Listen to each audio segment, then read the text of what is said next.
But what happened when we were up there is we had the model come in.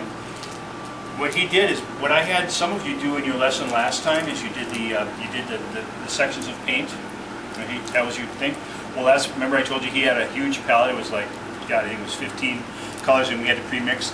So it took us, after he showed us that, it took us about 20 minutes to pre-mix our flesh tones. Okay. Now Daniel Green's flesh tone scheme does lean a little bit towards the golden.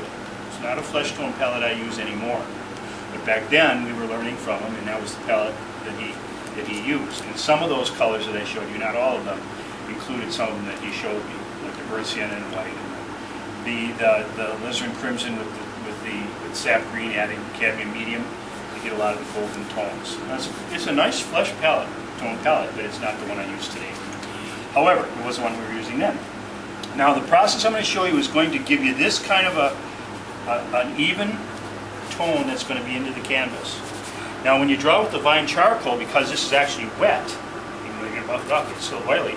When you draw with the vine charcoal, believe it or not, that's what it looks like. It actually goes right into the paint. Because remember, it's a soft pigment, right? So while this is wet and I'm drawing, it's going in, it's sticking. You know what I'm saying? Wow. Whereas that was on acrylic, it wouldn't even work. You'd go there, but if you were outside, the wind would blow it off, but because this is wet oil, it sticks in there. So what happens is when you begin to paint, you don't lose it right away. Like, remember you were talking there? So you can actually lay in, what you do is you actually draw. Now when I finished this entire painting, believe it or not, was completed in 3.5 hours.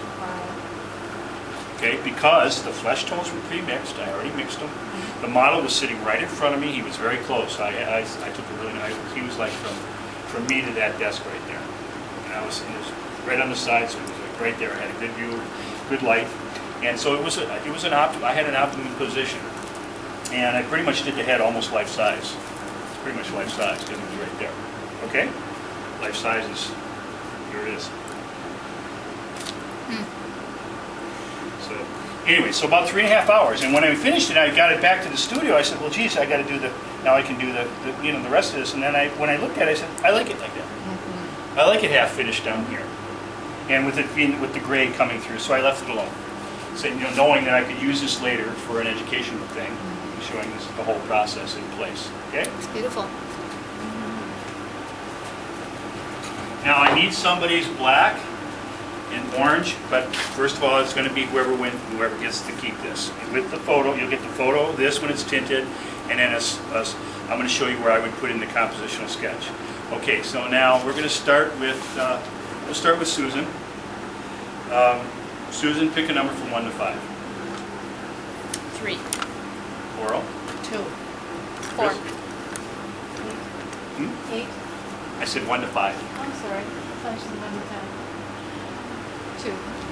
Somebody else has 2. I'm not paying attention, sorry. I'm thinking about what you're talking about. Okay, now let's go to the numbers again. You had 2, you had 3. 3, 4. 2, 3, 4 are taken, so you got 1 and 5 left. 1.